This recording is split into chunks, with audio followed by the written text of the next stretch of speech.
우리들의 불행은 대부분 남을 의식하는 데서 온다. 남의 눈을 의식하는 순간, 안정된 기분은 흐트러지고 불안이 나타난다. 남들이 뭐라고 생각할까? 늘 이런 생각에 사로잡혀 사는 사람은 노예일 뿐이다. 노예는 늘 주인의 눈치를 살피고 주인의 명령을 따라야만 한다. 우리의 인생에 있어서 주관은 객관보다 훨씬 본질적이며 즐거움의 부활은 주관적인 인식에서 나온다. 인간의 모든 고뇌와 고통, 불안과 의기소침의 대부분은 상대방이 나를 어떻게 생각할까? 라는 걱정에서 나온다. 우리들의 질투나 증오심도 대체로 같은 뿌리에서 자란 가지들이다. 타인들의 기준에 따라 사는 사람은 결국 그들의 노예일 뿐이다. 남의 눈을 의식하지 않고 남들이 알아주는 것을 초월해서 사는 사람은 행복하다. 인간의 행복과 불행을 가르는 것은 객관적인 그 무엇이 아니다. 단지 그것을 우리가 어떻게 느끼고 받아들이는가에 달려 있을 뿐이다. 그리고 그런 느낌과 인식은 훌륭한 건강을 전제로 할 때만 올바를 수 있다. 건강하면 모든 것이 기쁨의 원천이 된다. 행복은 건강이라는 나무에서 피어나는 꽃이다. 건강한 몸과 마음을 유지하기 위해 부단히 노력해야만 한다. 현명한 사람은 고통이 없기를 바랄 뿐 쾌락을 원하지는 않는다. 우리는 쾌락 대신 지혜를, 행복 대신 깨달음을 추구해야 한다. 지혜 다음으로는 용기가 행복을 위해 비상하게 하는 가장 큰 날개가 되어준다. 인간은 누구나 홀로 있지 않을 수 없다. 결국 인간의 행복은 얼마나 홀로 잘 견딜 수 있는가에 달려있다. 사람들이 질투의 감정에 사로잡히는 이유는 자신보다 나은 처지의 사람을 바라보기 때문이다. 그 사람이 자신보다 많은 재물을 가지고 있거나 다른 사람으로부터 더 많은 사랑을 받고 있다고 느낄 때 사람들은 대부분 자신의 비참함을 돌아보게 된다. 모든 불행의 시작은 비교하는 것으로부터 시작된다. 그러나 생각해보라. 이 지구상에 나보다 불행한 사람이 얼마나 많은지를. 태어날 때부터 눈이 멀었거나 듣지 못하는 사람들, 한 끼 식사도 제대로 못하는 사람들, 그들도 역시 그대의 주변에서 그대와 함께 살아가고 있는 사람들이다. 지금 얼마나 많은 사람들이 그대보다 앞서 있는가를 생각하기보다는 얼마나 많은 사람들이 그대의 뒤를 따르고 있는가를 생각하라. 인간이 살고 있는 이 세상은 그가 바라보는 각도에 따라 모양이 달라진다. 우리는 흔히 자기가 가진 것은 생각지도 못하고 자신에게 부족한 것만 생각한다. 그러함으로 불행의 길을 걷는다. 다른 사람들의 상황을 부러워하는지는 모르지만 사실 그러한 상황은 그 사람들의 성격에 맞을 뿐이고 당신의 성격에 맞는 것은 아닐 수도 있다. 만일 당신이 그 상황에 놓인다면 자기를 불행하게 느낄 것이고 참는 것조차 거의 불가능할지도 모른다. 물고기에게는 물속이, 새에게는 공중이, 두더지에게는 땅 속이 행복한 것처럼 자기에게 적합한 분위기만이 행복을 주는 것이다. 가령 누구나 궁정의 공기에서 숨 쉴 수 있는 것은 아니다. 객관적인 환경이 아니라 자기 마음의 움직임에 따라 행복과 불행은 서로 위치를 바꾼다. 이미 바꿀 수 없는 불행한 과거는 되도록 빨리 잊자. 오히려 우리는 그것을 디딤돌로 삼아 더 멀리 뛰자. 언제 닥칠지 모르는 사건 때문에 마음의 평화를 잃는 일은 없어야 한다. 이를테면 우리는 불행한 일이 절대로 일어나지 않을 것이라거나 적어도 지금 당장은 일어나지 않을 것이라고 생각할 필요가 있다. 우리 인생은 마치 커다란 모자이크와 같아서 가까이 있으면 제대로 알아볼 수가 없다. 그것이 얼마나 아름다운지를 알려면 멀리 떨어져서 봐야 한다. 사교가 뛰어난 사람들은 대체로 평범한 사람이라고 평가해도 좋다. 그러나 비사교적인 사람들, 특히 남들과 잘 어울리지 못하는 외로운 영혼들은 어떤 면에서 뛰어난 능력을 가진 인물로 봐도 좋다. 고독은 뛰어난 정신을 지닌 자의 운명이다. 행복론의 변함없는 진리는 사람의 소유나 명성보다 존재 자체가 훨씬 중요하다는 사실이다.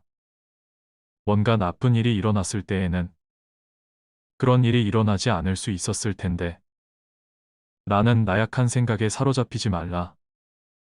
모든 사건은 필연이거나 우연이다. 원인을 알지 못하는 것은 단지 우연인 것이다.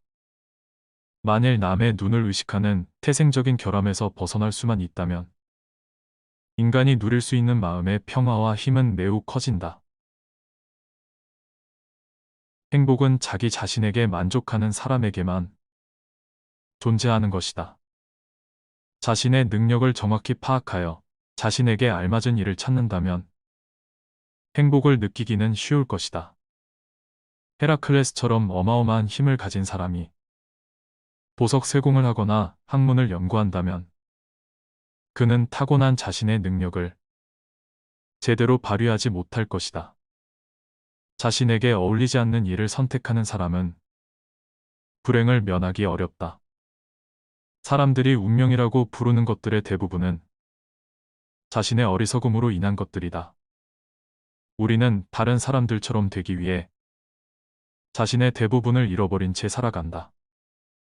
돈을 빌려주지 않아서 잃는 사람보다 돈을 빌려주어서 잃는 사람이 더 많다. 가시가 없는 장미는 없지만 장미 없는 가시는 많다. 무언가의 가치를 알 수 있는 가장 좋은 방법은 바로 그 무언가를 잃게 되는 것이다. 개인적인 일은 비밀로 하라. 개인적인 비밀은 깊이 숨겨두어야 한다.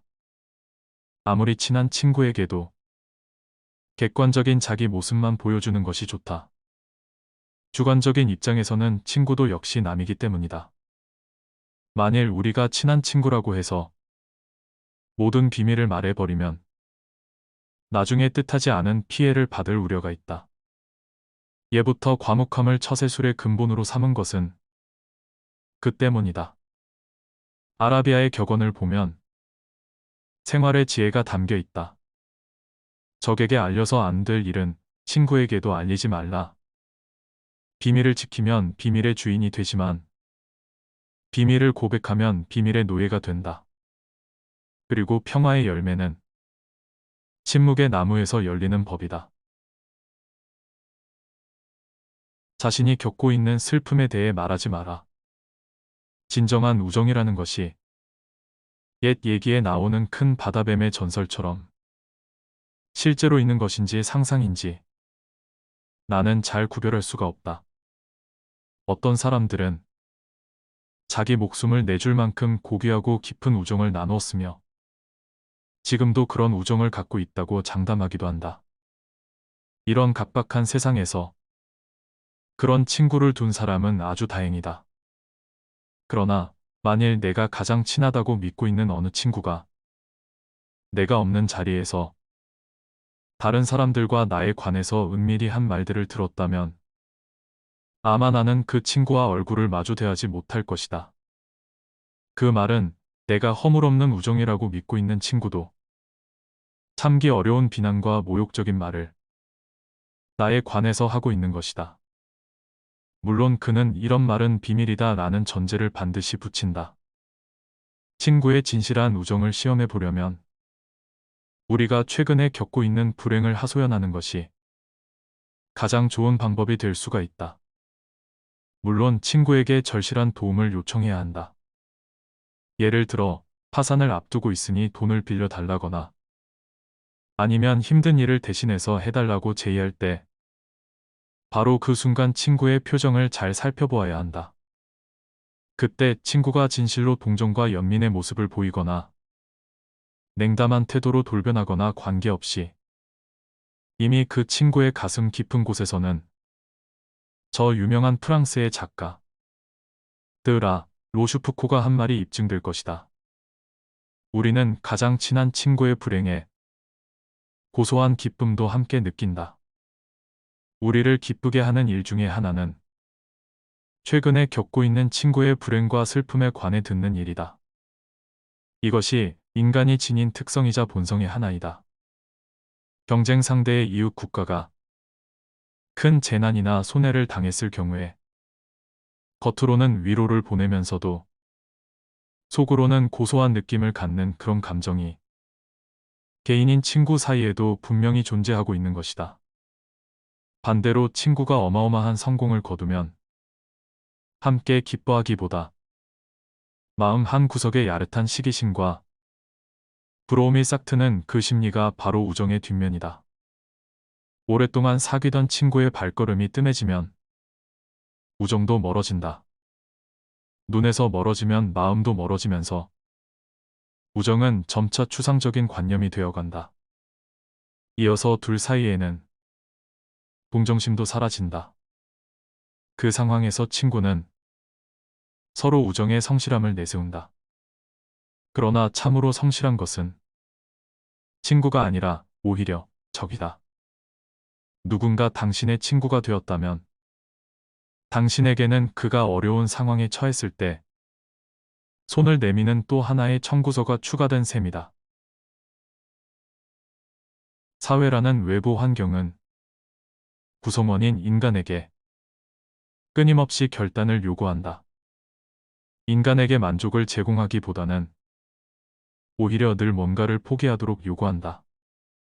사회의 이 같은 성격을 파악하여 자신의 의지로 결단하는 삶을 살아가고자 노력하지 않는 한 수탈과 억압의 시대에서 개인의 인격을 지켜내지 못하게 된다.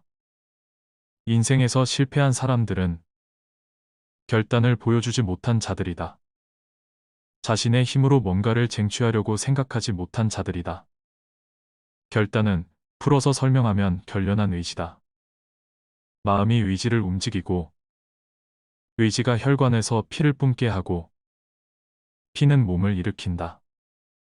소우주로 불리는 인간의 결연한 의지는 이처럼 마음을 움직이고 생각을 움직이고 삶을 움직이는 형태로 구체화된다. 거대한 사회가 구성원 각자의 의지를 존중할 수 없다는 것은 누구나 알고 있는 사실이다. 그렇기 때문에 인간은 스스로 자신의 표상을 구성해 나가야 한다. 이때 필요한 것이 바로 결단, 즉 결연한 의지다. 마음에서 의지를 만드는 것이 아니라 의지로서 마음을 만드는 것이다.